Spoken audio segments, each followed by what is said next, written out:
What's up, Rip City? This is Jerami Grant, and you're catching the breeze on Trailblazers Balcony with Brooke Olzendam and Kelce Holdahl. Greetings, Blazer fans, and welcome to the Blazers Balcony, episode 113. A little Taylor Swift tie in there of the Blazers Balcony. I am Kelce Holdahl. I'm joined by my friend and coworker, Brooke Olzendam, Southwest Portland. Brooke, how are you doing over there? Well, Taylor Swift right off the bat, and I'm a happy girl.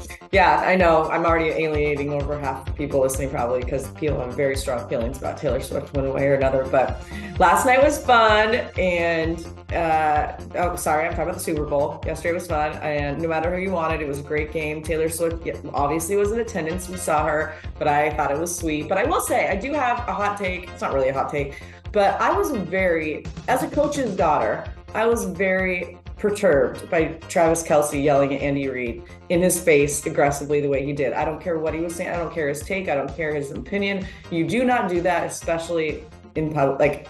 You don't do it in general, but in public during the Super Bowl, get in your coach's face. That was very disrespectful. I need to know more information, and maybe I'll change my opinion when I hear it, but I didn't like the optics of it. But I still love Taylor Swift. Yeah, obviously there's a number of reasons why the Chiefs wanted to win that game, but not having to explain in such great detail why Travis Kelce went at Andy Reid like that is one of the low-key super beneficial things for the Chiefs winning that Super Bowl. If the Chiefs don't win, that is a huge storyline. It becomes a nonstop what happened kind of it becomes its own content factory if they lose that game.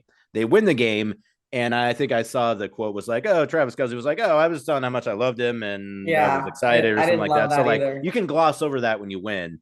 When you lose, that's all anyone would be talking about in the NFL for the next umpteen however long it was. But since they won, we can talk about what jacket Taylor Swift was wearing at the post Super Bowl parties, which also, by the way, too, having the Super Bowl in Vegas, having it be done by 7:00 at night, dangerous. You got the whole night ahead of you in Las Vegas.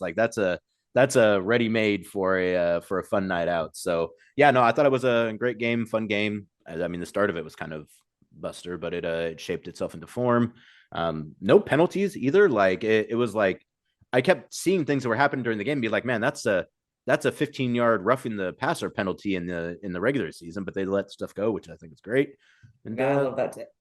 Yeah, that was it's so long NFL season. Now it's all about the NBA. You're right, because I thought at halftime, I was watching with some friends, and I said either they go in the locker room and they hug it out and they use it as motivation. I'm talking about the Chiefs, the whole argument, or they have a full-blown meltdown and it goes very south. Obviously, that was not what happened. It was the opposite, and they ended up winning the game. And I said the same thing though. I was like, this could be the storyline if it ends up continuing this way, as in going the 49ers way. But obviously they pulled it off, and it was fun. It was a fun game. I love an overtime. The whole redoing of the rules, we were all looking around going, wait, is it college rules, or is it, do they, the possessions or versus who scores first? So it was kind of fun to see that there's a rule change, and then that rule actually went into action.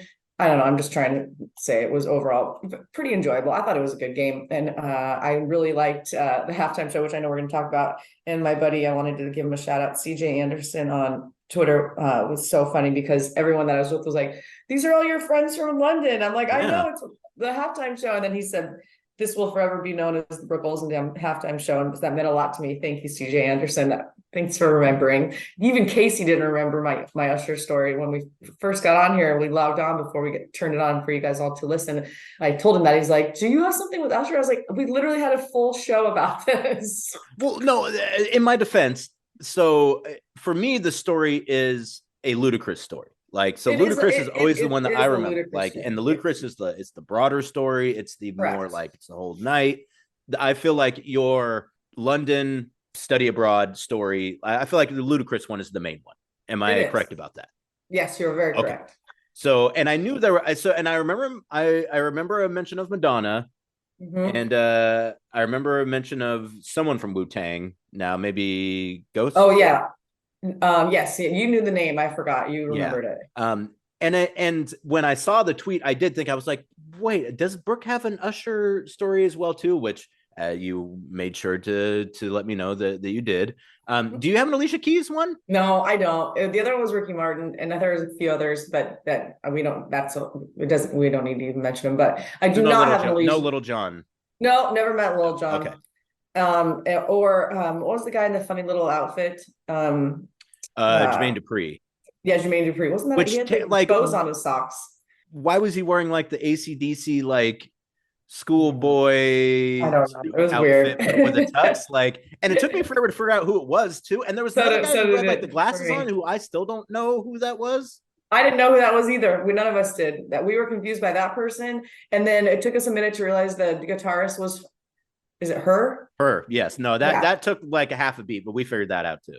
Yeah, she was great, by the way. If she was playing, even if she wasn't, she looked badass. But and then when Ludacris came out, I was like, he must not have been told what he was wearing pre-show, because the outfit was ridiculous. I mean, did you see what he was wearing? It was just it was oversized. It looked kind of like a football pads, but it was just the goofiest little outfit. I feel like he always dresses kind of weird too, and he's like 5'3", so like anything is going to be huge on him. It just looked funny next to Usher, because Usher's over here. By the way, I said this and no one responded. I hope even if one person listening to this agrees, I will feel vindicated. For every once in a while, just would look up, and I thought Usher looked like Dame a little bit. Did you get any Dame? And then when he came out on the roller skates, I was like, then David Adam Ward, who's, I don't know if he's listening, but he was there. He's like, okay, now he looks like Dame when he's on roller skates. But I was the only one that thought it. But then I looked on Twitter and I just put in, just to see if anyone else agreed with me, I put in Usher, Dame, and no one said it during that show. But in the past, people have said they thought they looked alike. And so I felt slightly vindicated. But I'm just telling you, just remember it next time you see Usher, because he's probably going to be everywhere now. He's probably going to announce a tour.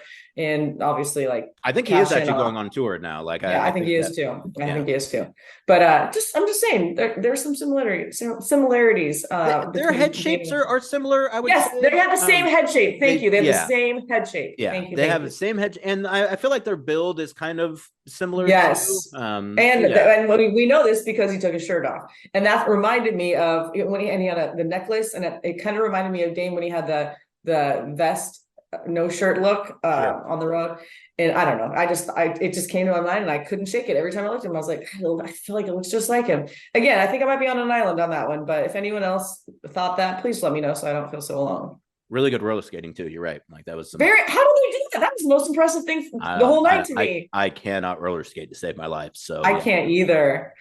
I do want to bring it back real fast though, because with the Travis Kelce thing, I noticed there were other situations too in that game where one of the Chiefs receivers and Pat Mahomes got into it too. But that's something that, like, when you're in a team that's had success, like you can go at each other like that. That is like a trait of teams that have had like long-term success. I'm actually thinking about a team like the Warriors too, that were like that, where it was like they could, when you have sustained success and you all kind of have that bond together, that allows you to like be a little more hardcore with each other, I think. Now, granted, like, I don't know what Kelce was doing. Like, that was like, did he knock Andy Reid to the ground? Like, I mean, Andy Reid he bumped him. But yeah, no, and I mean, Andy Reid is he's a little older. It's not someone you just go up and just bum rush. Like he looked like physically, emotionally shocked.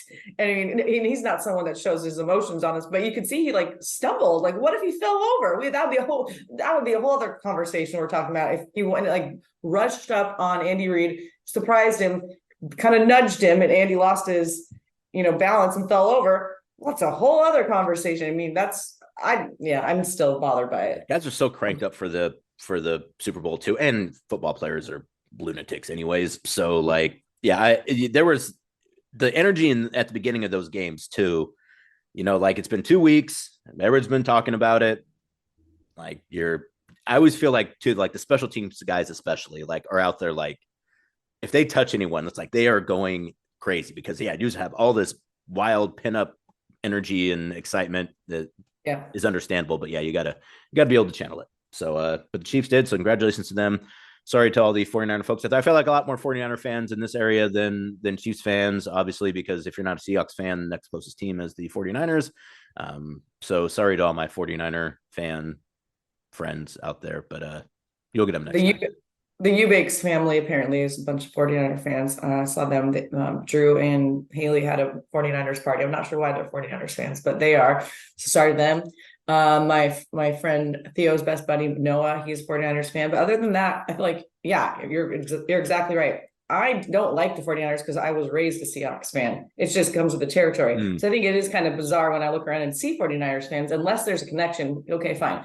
But if you are from here, born and raised here, you're kind of, again, if you're a Seahawks fan, you're not supposed to like the 49ers. Well, right. And I would say that, so there's two types of fans, NFL fans, I believe, in this area.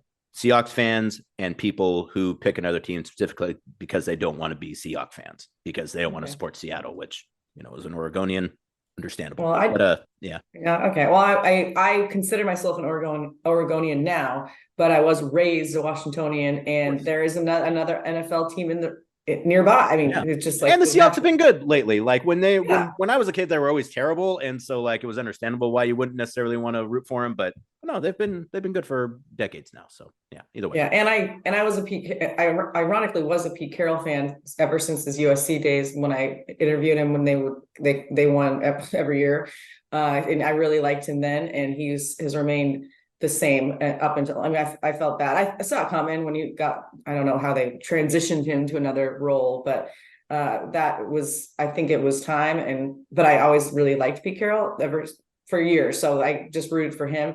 Russell Wilson is a different story. I know, but then Skittles, I loved so much. What's his name? Why is it escaping me right now? Marshawn Lynch. I love him. I sometimes when I can't sleep, I just YouTube him and watch Marshawn Lynch, like funny videos. The one where he went to, I think it was Scotland. Did you see that one? Yeah, with the rides the bike and with you mentioned the Skittles. Yeah, it's so funny. I can't tell you how many times I watched that. That and when Dame hit 0.9, the video, I've talked about this before in the show too, podcast, when we did on our social media team, when grabbed all the reactions from people on their phones after that, whether it was at a bar or restaurant in their living room.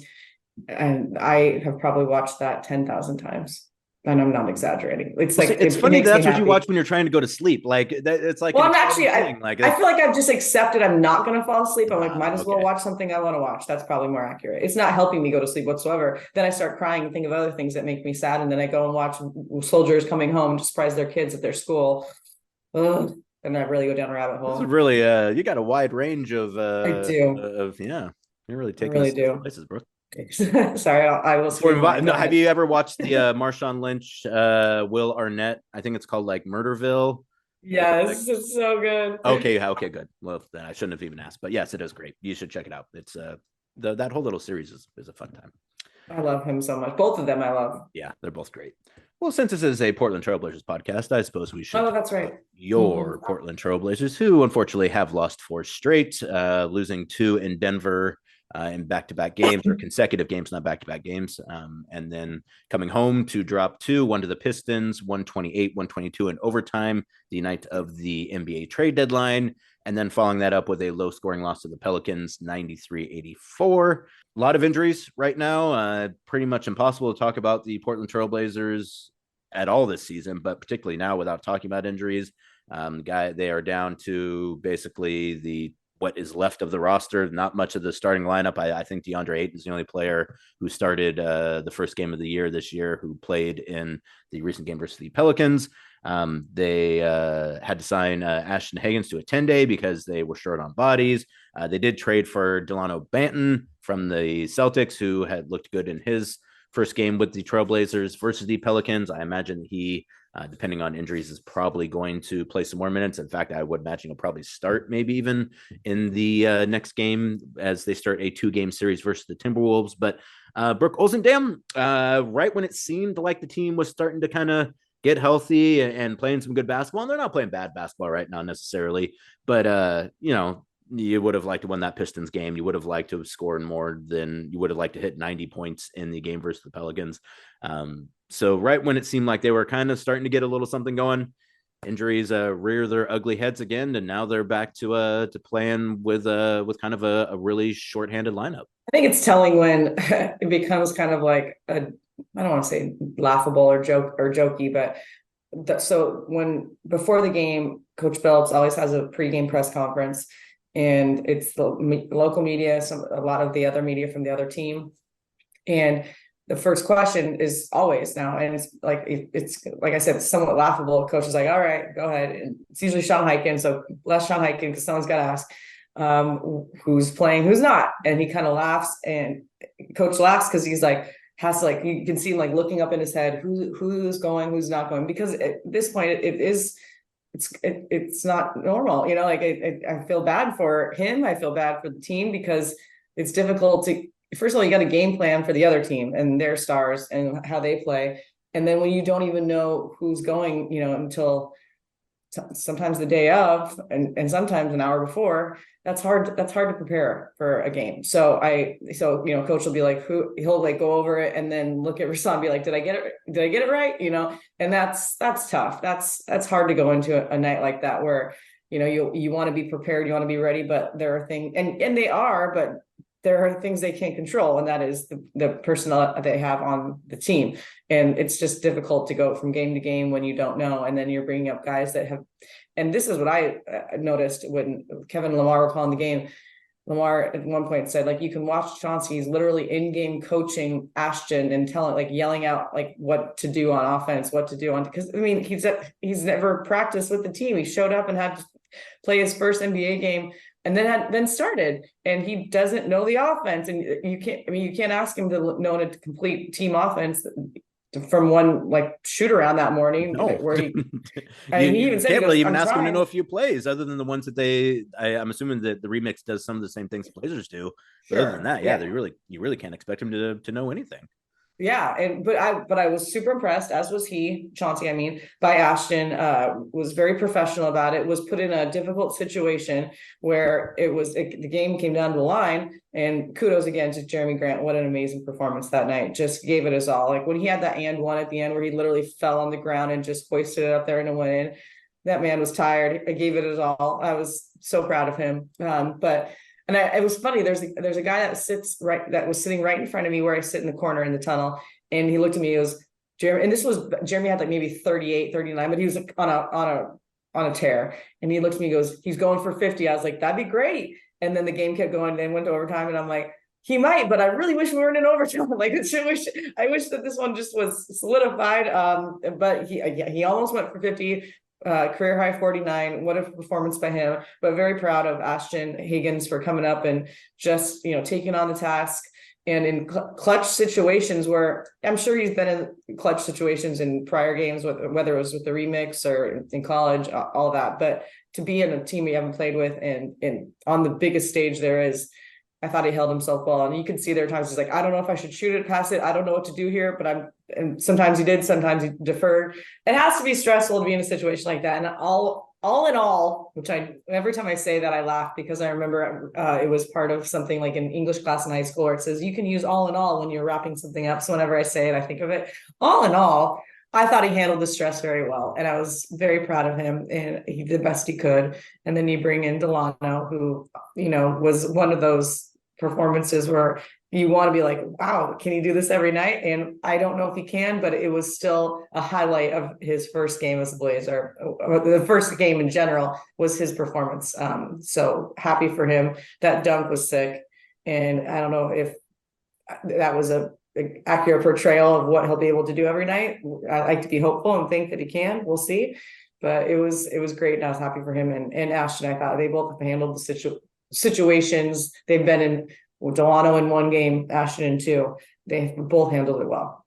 Yeah, you're exactly right, Brooke. And yeah, you mentioned Jerami Grant. Yes, Jerami Grant putting up a career best 49 points in the overtime loss to the Pistons, which was on the trade deadline night, which you mentioned Banton, who the Trailblazers received from the Celtics basically at the wire of the trade deadline for a second round pick that will never convey. So basically the Blazers got a chance to bring in Dalano and just kind of see what he's got, see if there's any interest there going forward. I believe he has a team option for next season. And yeah, I thought he looked really nice in his first game, and I thought he basically kind of played the way that I've been accustomed to seeing Dalano play throughout the years. I mean, some familiarity with him from his time with the Raptors. I don't think I actually saw him ever play with the Celtics, but a guy who's got great size, a nice feel for the game, nice little ball handler as well. Dalano played 25 minutes, went 5 of 14 from the field, 1 of 5 from 3 for 12 points, 3 assists, and 3 rebounds. And that is kind of his game, Brooke. A guy who, not a great shooter at this point in his career, but a guy who, again, has great field, nice little handle, good size for the position as well, nice defensively. And along with Ashton, too, both those guys kind of nice little defenders at the point guard position period. So it'll be interesting to see what they get out of Dalano. And since we mentioned him, and we just mentioned the trade deadline, only just the one move the Blazers did pull off in the deadline. Joe Cronin's comments were basically like, we had some offers, we had some interest in guys. You get the sense that there was interest in, well, actually Chauncey even said it, interest in Malcolm Brogdon, interest in Robert Williams. I'm guessing they also got calls for guys like Matisse Thybulle, guys like Jerami Grant. And it just sounds like, for the most part, I think if there would have been a deal that really maybe kind of knocked their socks off, I think they obviously would probably have done that.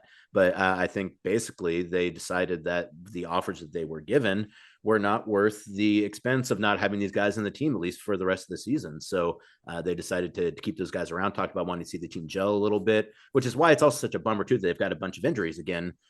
Scoot Henderson has been out for a couple games with a foot injury. Really curious what his status is going to be for Tuesday night's game versus the Timberwolves. If he plays in that game, I imagine he's probably good to go for the All-Star weekend, playing in the rookie sophomore game on Friday. If he doesn't play in that game, I think at that point in time, you maybe start to wonder what his availability is going to be for All-Star weekend.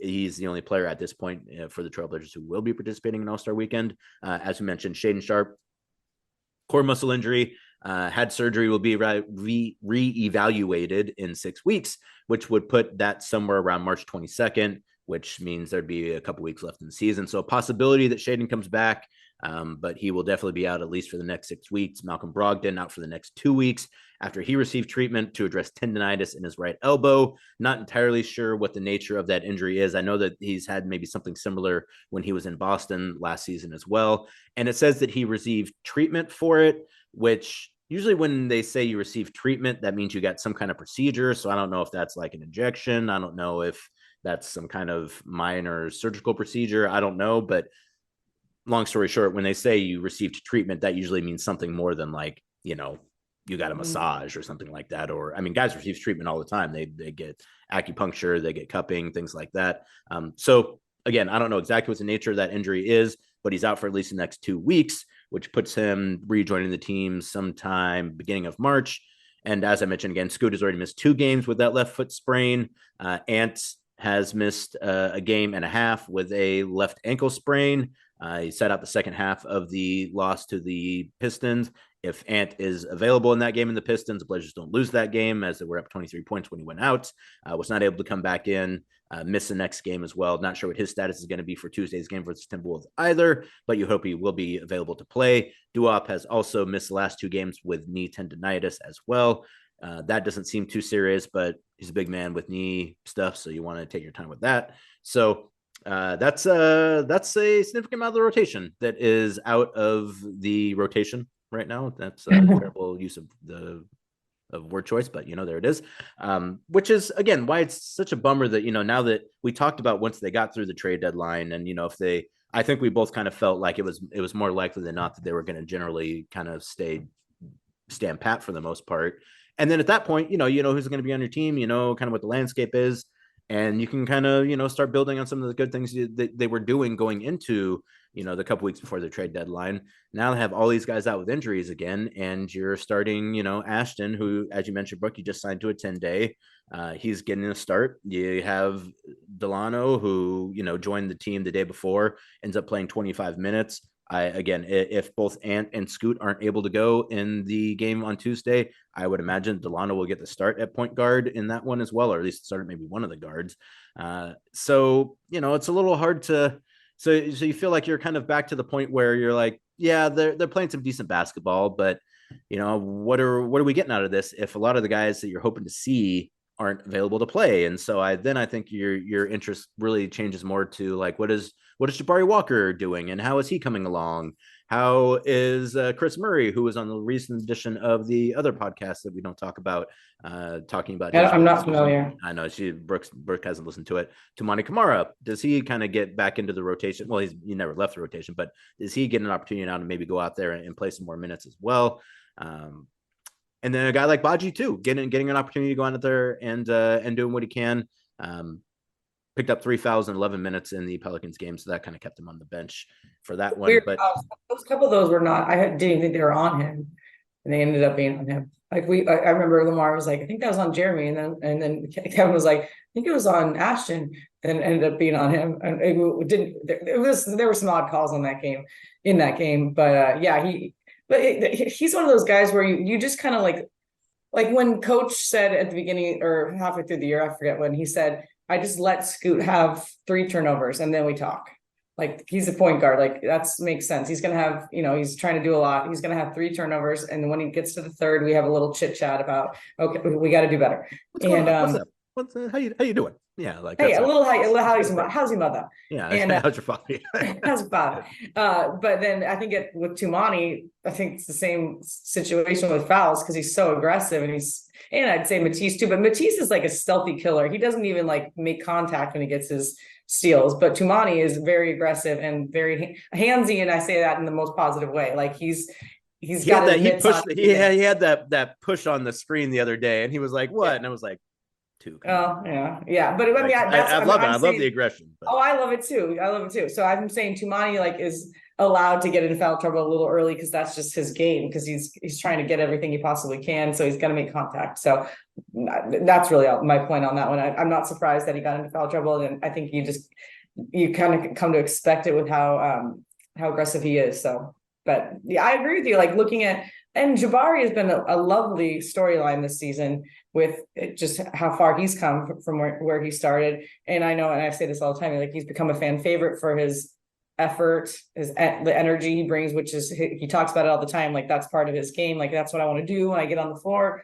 He's had some starts, but when I come off the bench, I want to come out there and, affect the game in a positive way with the energy I bring. And he's always done that. And there's really no slowing, like there's no he's at one speed, which is, and that I say that in a very positive way. Like he's always 100. Like he's going out there. It doesn't matter if they're down 10, up 10, down 20, up 20.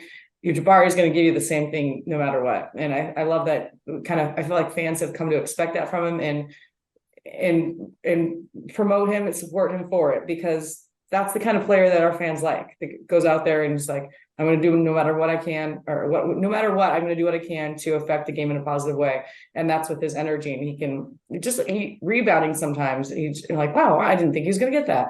So we're looking for specific things to be excited about. And there's nothing wrong with that. That's what it is right now. And Dalano and Ashton and Jabari, if that's what it is, and then we're going to be excited about it. We're going to root for him. And I love that. And our fans that's what I love about them too. They understand the assignment. They get the situation. They know what's going on. When you're dealing with this many injuries, you have to look for other things to be excited about. And they have done that. And that's what we're doing too. And that's a really good point too, Brooke. And just when you're kind of deciding like what are the motivations in the second half of the season and second half after the All-Star break, we're already well past the midway point of the season. And, when in this season in general, it wasn't necessarily about wins. It was about, kind of seeing how this team worked together and maybe what they have now that they can utilize going forward that could be a part of this team kind of in the long term. And they've kind of gotten to do some of that, but with injuries, it's been difficult. And now that you got 15 wins and there's 30 something games left to go. And you got a bunch of guys who are in and out of the lineup, and you got Shaden, who's going to be out until, at least towards the end of the season. You got Malcolm, who's going to be out for a couple weeks now. Obviously Robert Williams out for the season. Moses Brown probably out for another couple weeks, and at that point, it really is about, like, to your point, Brooke, getting down to like really kind of some specifics about like, well, what am I going to kind of track? What am I going to pay attention to? What are the things I'm going to maybe look at to see, are they getting better or are they just kind of spinning their wheels here? And so to have a guy like Jabari, where you're like, yeah, so I'm going to watch Jabari, and I'm going to see, where his skills expand, where he maybe still needs to work on a few things, and that's going to be kind of what I pay attention to. I think that's a smart way to go about it, Brooke. So I think a guy like Da too who's been playing better basketball, really seems to have started to really understand his role on the team and is comfortable, and I think he feels good physically. So he's really been on a great run too. So like he's a guy who I think I'm really going to pay attention to in these last couple months of the season. I think Jerami too, like just how hard he is working on the offensive end to try to kind of get things going. And well, when Ant was out, he had to do it all. He literally had to do it all, and while getting triple teamed. Like he that's why I brought up that shot earlier in one where he literally just was falling on the ground. Like it was an example. Like I heard like angels singing. It was an example of him like, I'm giving it everything I have, as he falls back on the floor, just hoists it up, it goes in. I'm like, man. And I also, if I could, Casey, I'd like to give Jerami a shout out. No. You can't do that, bro. Oh, shoot. The rules of this podcast. Come on. I know, I'm just joking. So we did a pregame interview last game, and it was focused on the shirts he's been wearing to the arena.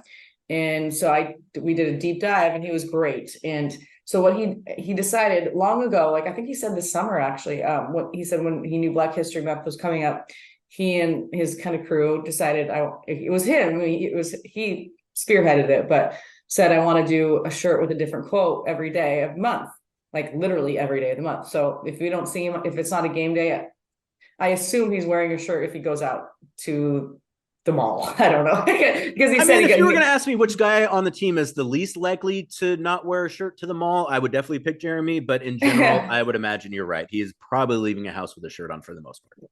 Yeah, because he had them all produced. He came up with, so he told me he came up with every single quote, all 29, because February is 29 days this year. Oh, it's yes, it is.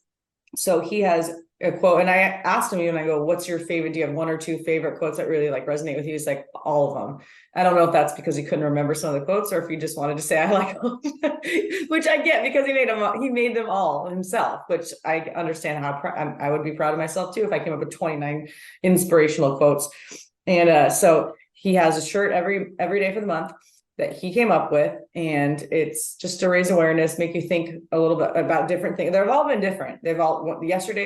Last games was about children. There was about respect and appreciate Black women, and they've been all across the board, but they're all in support of Black History Month.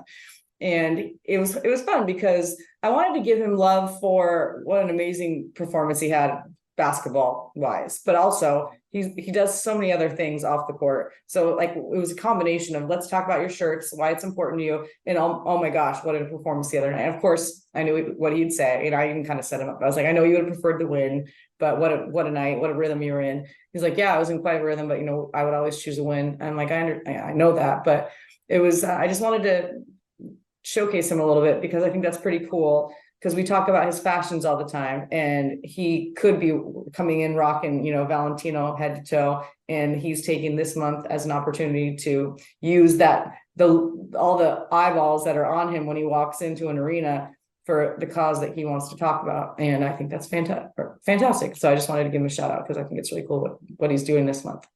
Yeah, my unofficial job is getting the photos, the walk-in photos from whoever takes them, and we have a couple people take them. I take them on the road sometimes.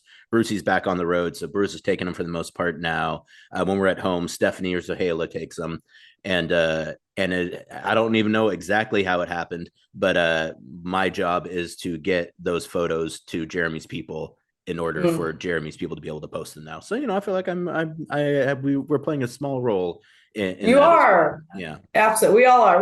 Well, that's part of our job is to support and promote these guys. The only other thing I would say too is I would love for a player one of these days to be like, no, I wanted to score the points. I didn't care about the win. Like, I knew I was close to my career high. I knew I was close to 50. I was pissed I didn't get to 50. Actually, the fact that I didn't get to 50 is the issue. The fact that we didn't win.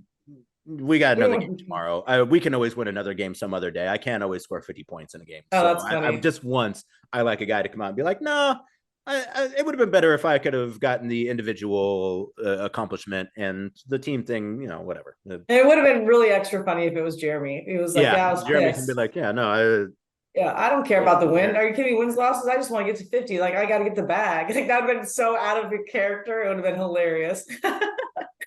It made me laugh and be like, oh, okay. I love it. I'm here for it. Whatever. Yeah. Well, it was like when, what is his name? That the guy threw the ball off the backboard to get an extra rebound. Oh, in Indiana.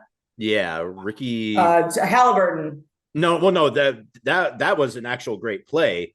That was amazing. It was years and years. No, I'm not talking about Therese. Oh, sorry. Well, my mind it only goes back for 5 days. So yeah. No, it's Ricky Davis who did play for the Pacers. Yeah, so Ricky Davis failed triple-double attempt 3-16-03. Oh no! Yeah, so like he missed a shot on purpose to try to rebound it on purpose, or maybe even like shot on the wrong hoop. Even like it was like a full-on like acting the fool kind of thing. But yeah, no, that's silly. But I mean, it gives us something to talk about. But no, you don't want to go that route. You still have to want the team to win first. But it would be hilarious, Casey, for someone out of like left field be like, yeah, I mean, I don't care if we won or lost. I can't believe I didn't get to 50 and I won't sleep tonight about it. That would have been so funny if Jeremy said that. And there's guys who are thinking that every now and then too. Like there's definitely guys who are going home back to the hotel being like, I should have gotten a few more shots if they would have looked for me a little bit more. You know what? Now that you say that, I feel like I remember I have a memory coming back to me and I believe it's true. I think there was a post-game interview with CJ where he was close to getting something and he was mad at himself, which he always brings up one or two. When we covered him, he would always bring up 1 or 2 plays specifically that he wished he would have done differently or made a couple of free throws that he missed. He was always hard on himself in post-game interviews. I'll be like, man, you got whatever shot you wanted. How did you cover up their defense? Whatever. Like he'd be like, man, I missed that one. That was like, so I think that there was one post-game interview and I'm just spitballing here. I think though, he almost got to some sort of milestone and he said, and I said, I know you would have rather, no, it was a win because I was interviewing him, obviously. So they won the game, the Blazers won. But he was more frustrated that he didn't get to a certain thing that he was close to getting, but it wasn't like the milestone itself. It was about the play. And that's very CJ, where he'd be like, I should have shot that one. I can't believe I passed that up, or I should have done this. So I do. And I appreciate that. I remember him saying, specifically, I should have done this and I could have reached that milestone. So, but that was after a win, so that doesn't really count. Yeah. Well, I mean, CJ is the kind of guy too who I could absolutely see CJ going up to a guy after a game and be like, "Hey, man, you realize that you missing that shot kept me 1 assist away from getting a double-double." Yeah. Maybe it was something like it might have been something like that. It might have been CJ would absolutely do that. But also earlier this season, Scoot had a play where he crossed someone over and he dropped him, and then he didn't get the shot. And I even asked him, I was like, does that bother you when you get a play like that, but you don't get the shot? And the instant he was like, yes, absolutely. He's like, absolutely. He was very quick to answer that. When you get something like that and then you don't finish the play, you absolutely look at that and think to yourself, damn it, I wish I had finished that play because of that. Well, if someone says they don't think that, you're like, come on, bro. Like, guys feel like there's things they're supposed to say or not say, and you're supposed to have this like false modesty, which is stupid, and you shouldn't. No, I prefer the honesty, the real honesty. But I remember when you asked him that, and I was glad he responded that way because he could have easily said, "Oh, I'm not thinking about stats," but he's not thinking about stats. He's just thinking about the play. Like, and I appreciate that. I love the honesty, and also there are times where I ask guys. And you probably have too, Casey, where they have like a crazy pass, like behind the back, like an amazing assist. And if that guy misses it, you're like, man, that could have been Sports Center top 1, Yeah. And so we've asked him like, do you owe that guy lunch? Because he did finish the shot. Like you gave him the most amazing assist. Like who was it that was it Jeremy? No, it wasn't Jeremy. Someone had a behind the back pass. Gosh, I hate when I can't remember. But there's a behind the back pass. And then our guy hit it. And I was like, were you so glad that he hit that shot? Because when you put the effort into having like a crazy assist, it's all for naught if they don't hit it, right? Yeah, so I appreciate payoff. Yeah, you want the payoff. And usually like they're funny and cute about it, where they're like, yeah, I owe them lunch or something, So I appreciate the honesty. But I understand also that Jeremy, I believe in 100%, he would have chosen a win, that especially after that night, overtime. when they were up 23, I believe him 100%, he would have chosen to win over getting 50. Well, and especially versus the Pistons too, who, Exactly. fewest wins in the league, and I think they had 12 His guys. former team. Yeah, his former team as well. Yeah, exactly. And I was kind of debating with some people like, I don't think that's Portland's worst loss of the year because one, it's on the trade deadline. You're missing a number of guys. I mean, the Pistons are too. But then you have Ant go down midway through the game.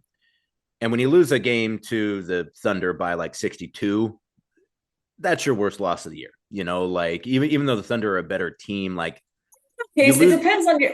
You lose by 60, that's your worst loss of the year. That's my stance, at least, is that you lose by 60. It depends on.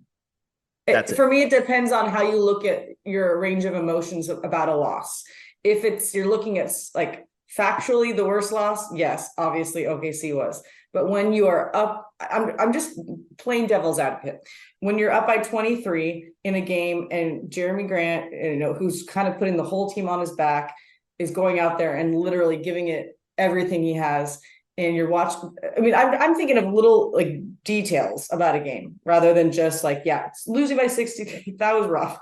Trust me, I was there, you were there. But when you're up by 23 and you feel like, okay, this game is ours, and then you watch it slowly, it's a slow burn. Those losses actually hurt me more than getting blown out. And so I'm just saying, like, subjectively, those ones hurt more than getting blown out by 63 when you're down by 30 the entire night. You're like, well, this isn't our night. Yeah, that's a terrible loss. But the ones that you think you're going to win that you don't, and then there's amazing personal performance, those actually are harder for me than getting blown out. Well, that was going to be the second part of my statement, was that while I would say that the loss to the Oklahoma City Thunder was the worst loss of the season, I think the loss to the Pistons is the most demoralizing loss of the season. There you go. That's all those you things nailed you it. just mentioned, and you're at home too. Like when you lose on the road, like you're moving on. Like you're on to the next place. Your fans weren't in the arena to see it. Yeah. It's not great, but losing on the road in kind of a poor fashion, I feel like is a little easier to take than losing at home in that kind of fashion. And so you're right, to have Jerami put up a career high, but then to have Ant go down and know that like you're basically down to Ashton, who you called up from the G League 12 hours before. You're putting him in a situation where he's got to be in this high stress situation. He doesn't want to lose the game because it's like it's all on him at that point. Like you got Ant, who has that huge wrap on his leg. He takes the wrap off and is like trying to get. It's like a rocky moment. You think he's going to try to come back? Like, no, man. Well, and then people were like, "Why does Ant go back in?" I was like, "Did you see the 4 pounds of ice they had wrapped around his ankle?" Like, I had a bunch of people who didn't even know he left the game. They're like, "Why wasn't Ant played in the last?" I was like, "You think the choice was made to not like to play sit him down here? Fine. We'll just take this loss. We'll just figure it out with the guy who we called up from the Rip City remix 12 hours ago. Yeah, no, I will say there's a reason. The people that said that were in the arena, and if you were listening at home, I did a report said Ant's not coming back, or it's questionable. But I did say, and then I kind of like questioned myself. Because I said, sometimes I just do a straight up injury report where I just say, Anthony Simons left, I can't remember if it's left, but left ankle, it was left ankle sprain, questionable. Back to you guys. But I threw my own little 2 cents and I was like, but with the Detroit Pistons coming back, you wonder if, the questionable is going to come into play. Yeah, I said that like on air because you do.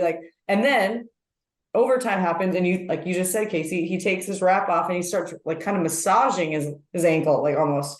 You're like, oh, he wants to come back, and then you start thinking, oh, is he gonna? Is he not? I think you're right. It was the right move for him, not clearly because he didn't play the last game, but you wondered like, is he gonna come out here and have a hero moment? But it wouldn't have made sense if it would have kept him out longer than he'll be out right now. So we'll see. But yeah, I was just kind of giggling when they're like, why would you not play Ant in the last quarter? I'm like, you would never not play Ant in the last quarter. But again, they were in the arena. He ended up playing 50 minutes if he was able to in that game, but that's how it goes. Yeah. And then that's the other thing too, is that like you can't, particularly in a season like this one, like you can't do anything that's going to put a player in harm's way for the opportunity to get a win. Like, if Ant had played like 35 minutes and was healthy, yeah, you play it out.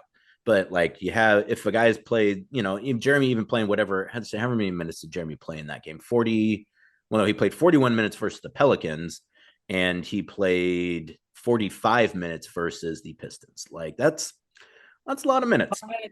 And so you have to really balance like the importance of winning versus the importance of health and not doing anything that's going to affect players more long term.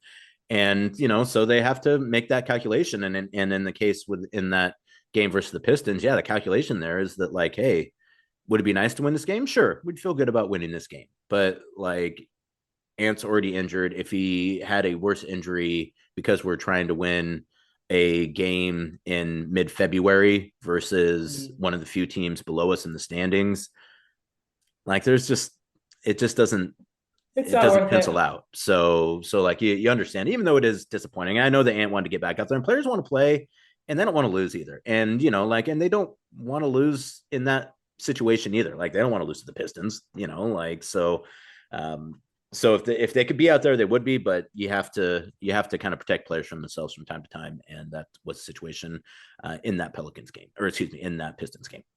Well, real quick here, Brooke. Even though, as mentioned, Blazers don't have a whole lot going on at All-Star Weekend this year, it is happening in Indianapolis, Brooke's former stomping grounds. Scoot Henderson is still, as of right now, scheduled to play in the Ricky Stomper game on Friday night. I think he's on team. Which team did he get taken by? I think he's on Penny Hardaway's team. There's like 3 teams. That sounds right. Yeah, I can't recall exactly what, but basically they play 2 games and then it's like a kind of like a round robin semi-tournament thing. But they change it every year, and it's basically just a chance for those young guys to get at All-Star Weekend, which is great. But any All-Sar Weekend thoughts, Brooke? Both obviously neither I or Brooke are going to this year's All-Star game. They're both of us have covered multiple All-Star games. Kind of depends on kind of where you're at and how many players you have participating. But any general All-Star Weekend thoughts, Brooke? For me, I'm not the biggest fan of covering All-Star weekends, mostly because since it's run by the NBA and not by the Blazers, like access is a little more difficult. But it's always fun to kind of see your players get recognition somewhere else other than your market, which is always a good time. I have lovely memories of All-Star because. So Tristan, as you guys know him from Where the F is Tristan by Jerami Grant, when we were stuck on the plane for 8 hours and then Dane did the video. Tristan is one of our photogs. I mean, amongst many other things. He edits, he does all the things. He's creative. And he and I went to cover, maybe it was Tristan's first year. We went to cover Dame in LA for All-Star. It was just me, Tristan, and it was just me and Tristan. That was it. And we went, and it was a fun challenge because you're right, Casey. The NBA like clamps down. It's like, well, no, we're your PR gods now. Like you come through us. But that's the beauty of our communication and relationship with Dame back then, is that we went through his people and talked to him, and he was obviously willing to give us availability that maybe he wouldn't to other people. So we followed it. Tristan and I literally just followed Dame everywhere. And it was great. We got great. There was one time we went to something and he had another thing and it went long. He never got to the thing. And so we just made a feature about this Adidas event that he never actually went to, but it was still a great feature anyways.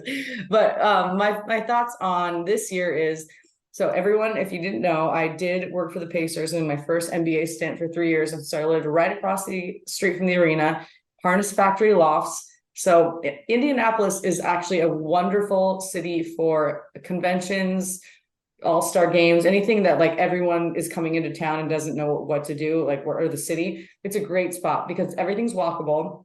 It's called the Circle City because it's a circle, and you can and actually it's similar to Milwaukee and Minnesota, where you have a skywalk if it's too cold, where you can walk everywhere, not outside.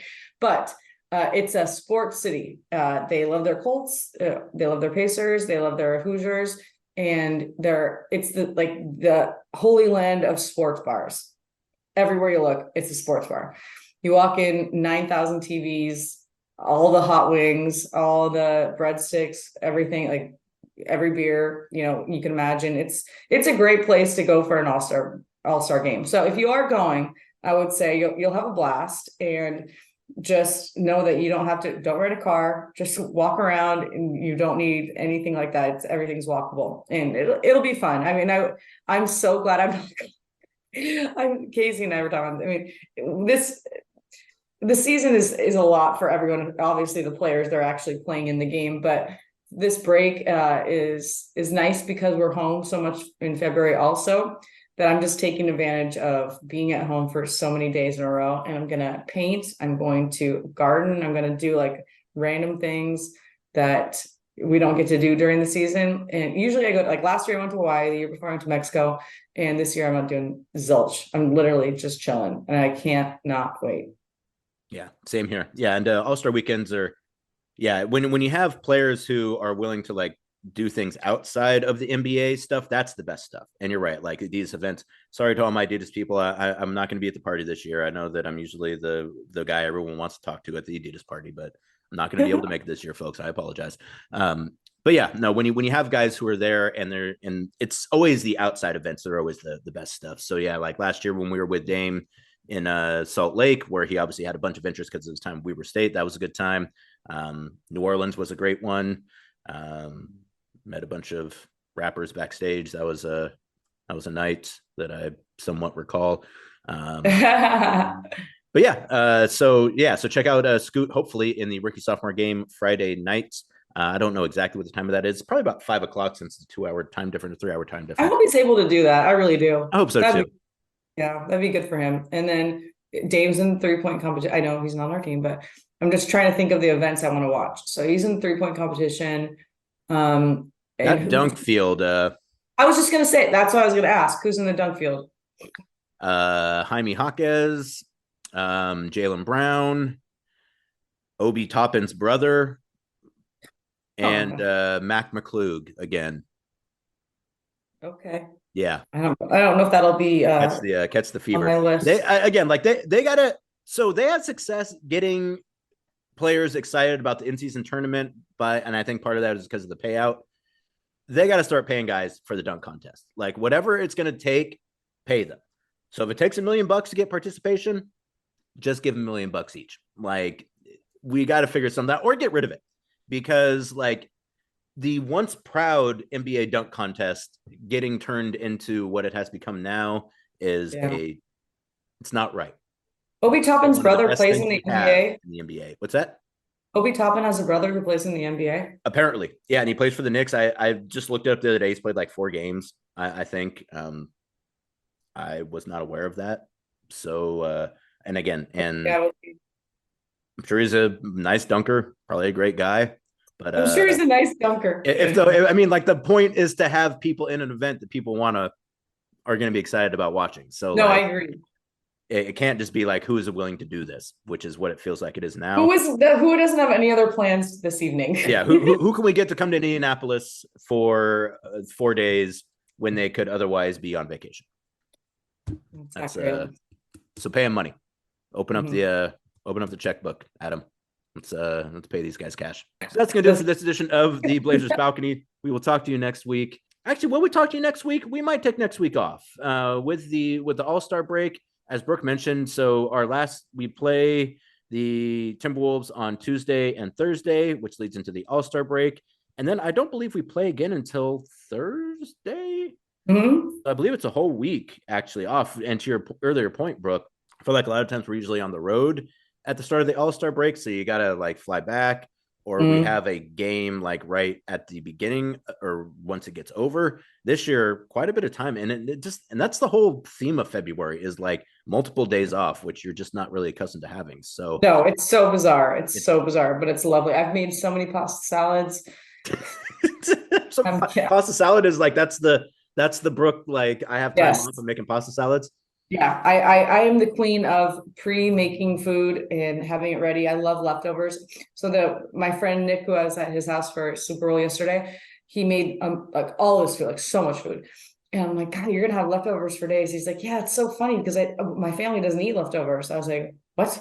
He's like, yeah, I really like to cook the next day. Like I love cooking so much that like we throw them out and I start over. I'm like, I love leftovers because all the flavors marinate and marry, and the next day it's even better. So we took all his leftovers and the food we brought. And then I will make more food today because we have a day off. And I just have it in there. I love leftovers. I look and if I see a casserole dish with food in it, I get so excited. I don't even know what's in it, but I just know that it must be something good because I must have made it recently and it's just even better than it was the day before. I love leftovers. Oh, so yes, I will make more. I'm going to make soup today. I'm going to do random stuff that you only get to do when you have a lot of time off. And I'm so excited. There you go. Brooke's excited about pasta salad and leftovers, which is great. And soup. Yeah, and soup. I wanted to let you know too, Brooke, there's a place I went this weekend called Sit Tight. It's on Interstate. It's a bar. They do some Italian stuff. It's great. But the reason, I mean, and I would recommend anyone goes, it's very good. Lots of pinball machines. But the reason I'm mentioning it specifically is because they have a gabagool sandwich that has so much mayonnaise on it that, I mean, it had to have been at least like half jar of mayonnaise. We didn't even talk about the mayonnaise commercial that everyone tweeted me about during the Super Bowl. I know you were talking about the halftime show being the Brooke halftime show. Everyone's like, no, the mayonnaise commercial is the Brooke halftime show. So it was a night for me. Yeah. Thanks so much for joining us. Talk to you next week. We are out of time. Brooke Olzendam. Peace out.